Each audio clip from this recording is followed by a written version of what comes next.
You cannot get to God unless you walk in way of purity. He wants you to be holy. Seek God, fear God, and love God. What God does is what man can never do. For I am not ashamed of the gospel of Christ, for it is the power of God unto salvation to everyone that believeth. You have found grace with God. He must have done something right.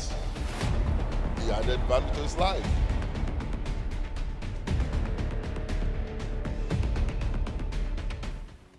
Marriage, needless to say, is a two-party affair or relationship.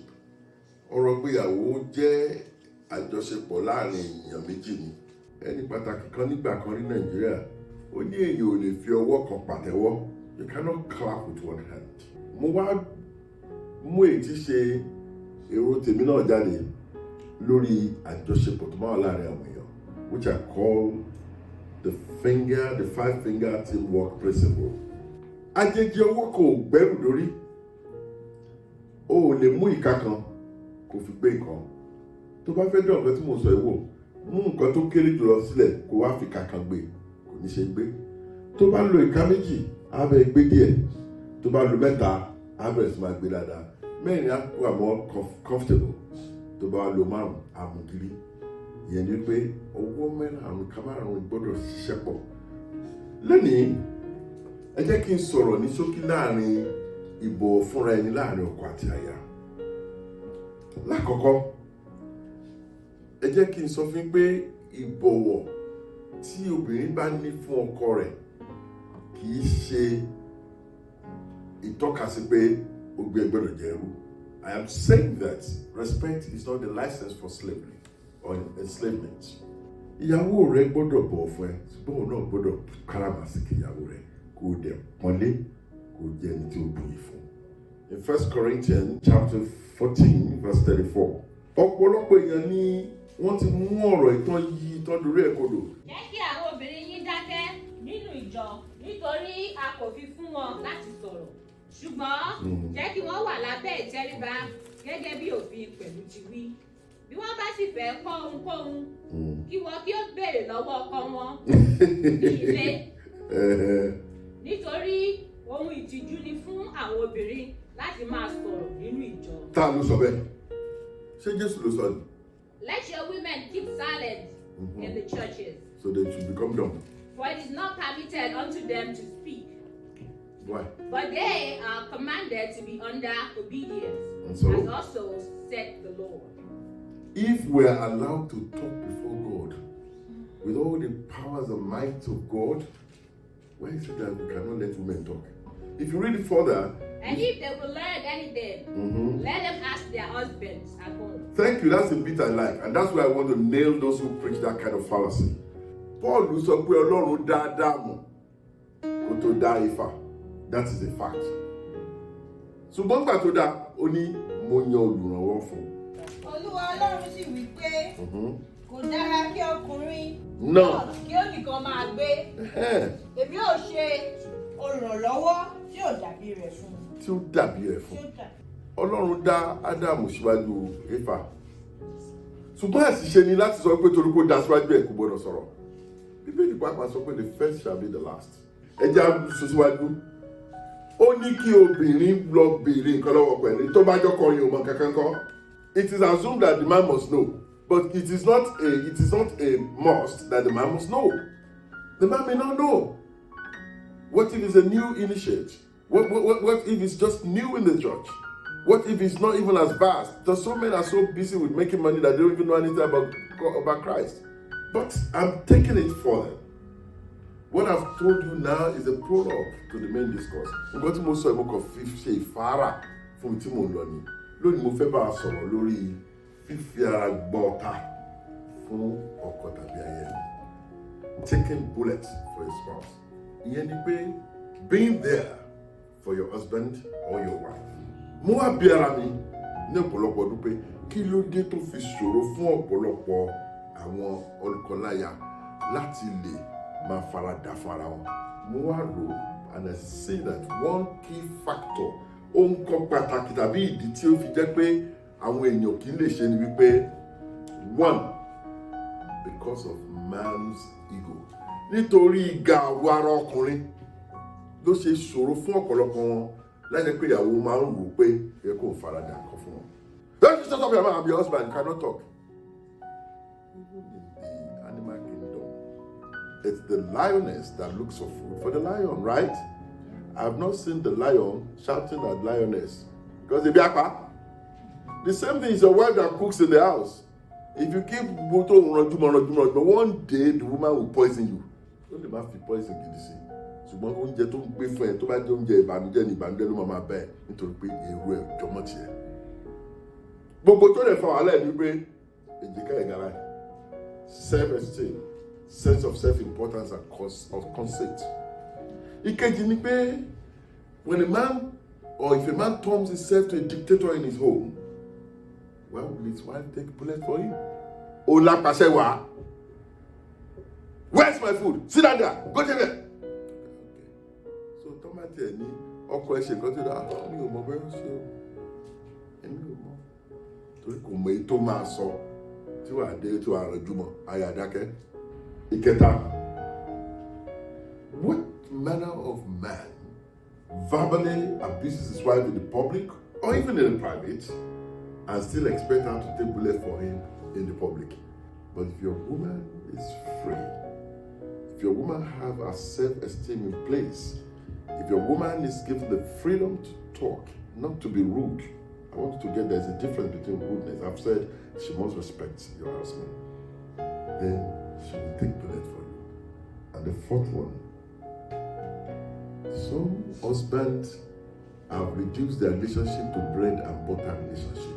So the women are not ready to take bullet for them. Ó ti sọ ọ̀rọ̀ wọn àti ìyàwó di dábẹ́ èèyàn kan. Àsìkò tó fẹ́ gbowó lọ́wọ́ ọkọ ẹ̀ lọ́wọ́ ìyàwó ẹ̀ ló máa náà sí. Àsìkò tó fẹ́ bá ṣe ìbálòpọ̀ ló máa náà sí. Àsìkò tí ó fẹ́ yá owó lọ́wọ́ ẹ̀ kó bá san school fees àwọn ọmọ táìbì ló máa náà sí. Àsìkò tí àwọn òbí ẹ̀ kówó fún pé kó fi ṣe kẹrẹ tó fẹ́ gbà lọ́wọ́ ẹ̀ ló máa náà sí. Nítorí pé ìgbà ẹ̀ ló ní ìdẹ̀. If a man feels too big to be corrected by his wife, why would such a wife take bullet for her? The first tactics tí ọkùnrin tó fẹ́ fi ayé ìjà jẹ èèyàn lóbìnrin ní kọ́kọ́ ṣáà pé ìṣọ̀pọ̀ oníṣẹ́ lọ́wọ́. And my wife will not work. When tí ó bá dẹ̀ lówó àtọrọ, ó bá fẹ́ ra underwear abẹ́rẹ́ lọ́wọ́ kan. Kò lè hold bullet fún ọkọ yẹn nítorí pé ọkọ yẹn pàápàá ti sọ di puppet or mini housemaid. Some men have reduced their wife to work and sex symbol. Ṣáàmà ṣiṣẹ́, ṣáàmà jẹ bẹ́ẹ̀ sùn. Ìmí àwa ni kìkì oúnjẹ àfi kó máa jẹun. But you have always known that she likes you before you married her. You are verbally abusing her. How would that woman take bullet for you? But we have seen women who took bullet for their husbands. And that's where I want to take you today. Having explained all this to you. Àwọn obìnrin kan ti fara rán ìṣòro fún ọkọ wọn. Adẹ̀rí wọn gẹ́gẹ́ bí obìnrin rere. Our key reference today is Sarah, the wife of Abraham. Let us follow them in the scripture during their trip to another land in Genesis chapter 12. Láti ẹsẹ̀ kẹwàá. Èèyàn kan sì mú ní ilẹ̀ náà. Ábúráhámù sì sọ̀kalẹ̀ lọ sí Íjíbítì. Ọ̀rọ̀ Egypt yẹn gba sùúrù. Ṣé àwọn pé èèyàn náà ló mú nígbà tí Joseph débẹ̀ ń jọ sí? Lẹ́tà èèyàn ló tún mú náà tí Joseph yọ wọn. Láti ṣe àtìpó níbẹ̀. Nítorí tí èèyàn náà mú gidigidi ní ilẹ̀ náà. It was great famine. Ó sì ṣe nígbà tí ó kù sí dẹ̀dẹ̀ láti wọ Íjíbítì. Ó wí fún Sáráì aya rẹ̀ pé. Bẹ́ẹ̀ni. Kíyèsí nísinsìnyí, èmi mọ̀ pé arẹwà obìnrin láti wò ní ìwọ. Èmi mọ̀ pé arẹwà obìnrin láti wò ní ìwọ. Nítorí náà yóò sì ṣe nígbà tí àwọn ará Íjíbítì yóò rí ọ. Wọ́n ò sì wò wípé aya rẹ̀ ni èyí. Wọ́n ò sì pa mí, ṣùgbọ́n wọ́n ò dá ọ sí. Tó bá jẹ́ obìnrin mìíràn ní láyé òde òní, ṣó fẹ́ gbé mi pamọ́ ni? Ọlọ́run jẹ́ kán gbé mi pamọ́ o. Ìyàwó rẹ̀ lèmi, ọkọ yìí dẹ̀ mọ̀ pé ikú nìyí tán bá mọ̀. Bọ̀ kó tó lè jẹ́ kó ṣe gan ni mo mọ̀ pé arẹwà obìnrin ni wọ́n. when was the last time you complimented your wife? Ó kọ́kọ́ fún, ó caress real ego ẹ̀. Obìnrin tó rẹwà ní ẹ́. Wọ́n dẹ̀ lè torí pé ó rẹwà yẹn kan yín mi lọ́rùn torí wọ́n fẹ́ fẹ́. Ṣùgbọ́n tó bá kàn pé wo tó bá débẹ̀ kó sọ pé sister mi ni ẹ o mi ò fẹ́ gbogbo àlá ẹ̀ tó mọ̀ pé I don't, just tell them I don't want them to know you are my wife. Pẹ̀lẹ́ lákòó lábọ̀ obìnrin náà bẹ̀ sister, okay. Who are you? I'm his sister. He says I'm his sister. Because, but ẹ wo nǹkan tí bàbá Abraham sọ mẹ́, mo pé obìnrin tó rẹwà ni ẹ. Èwo náà, orí àwa wú ọkàn àgbàlẹ̀ pé my husband appreciates me. So many men, after they marry their wife, even if the marriage is up to 10 years old, I can tell you how many times they complimented the woman. But what's up with you? Most people who commit adultery today is because they see something outside which they think their wife lack. If your wife is lacking that, why don't you give it to her? Into lacking. I like the stepping of that girl. Stepping to her from the stepping of that girl. Abraham spoke to the wife in a way that made her to realize she's somebody. So when they asked her, she said, I am his sister. Are you ready to take that bullet for your husband? Are you ready to stand there and tell the world, this is it, I'm with my husband on this? But taking bullets is not just about what Sarah did. It goes beyond that. It goes beyond that because it means Sarah offered to die in place of Abraham. Sarah offered to go through the pain of being harassed by men who wanted to take her so that she could save her husband's life.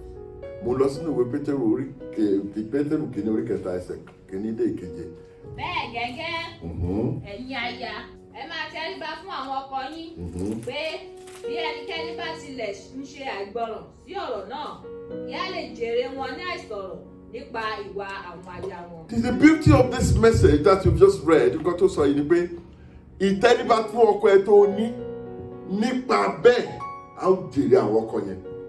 You can see that this respect is not talking about becoming slave. It's talking about using your respect to win souls. Only bí ẹnikẹ́ni bá tilẹ̀ ń ṣe àìgbọràn sí ọ̀rọ̀ náà kí á lè jèrè wọn ní sọ̀rọ̀ nípa ìwà àwọn aya wọn. And then when you go further down, go to verse 7. I don't want to take up time. That's why I want to wrap up this message. Bẹ́ẹ̀ gẹ́gẹ́ ẹ̀yin ọkọ, ẹ máa fi òye bá àwọn aya yín gbé. Ẹ máa fi ọlá fún aya bí ohun èlò tí kò lágbára. Yes. Àti pẹ̀lú bí àjùmọ̀jogún oore ọ̀fẹ́ ìyè. Kí àdúrà yín kí ó má bàa ní ìdènà. That's the most beautiful part of it. When you disrespect your wife, when you maltreat your wife, your prayer cannot easily get answered. It will not even be answered. Àwọn tó ń fìyà jẹ ìyàwó lójoojúmọ́ tán oppress wọn, àwọn náà mọ̀ pé tá obìnrin bá yí ojú báyìí. Obìnrin tí ọkọ ẹ̀ bá oppress tó sì dákẹ́, ó ń retí kó bò ń tọ́jú ọmọ ni. Wọ́n ti tọ́jú ọmọ tá fún ní ṣàkàbùlà. Gbogbo àdúrà kan kò ní jẹ́ ìtẹ́wọ́gbà nítorí pé ó ń fìyà jẹ. Àdúrà mi lè ní pé Ọlọ́run ò ní fún alẹ́ aya aláya. Àwọn náà ní lọ́kọ. It cannot be like Christ who took bullet for us. He as the bridegroom and we as the wife. You need to change yourself again. My prayer today is that God in infinite mercy will give you the spirit to take bullet for your wife. Amen. And to take bullet for your husband. Amen. So that you will be able to wait and become co-inheritor of the kingdom of God.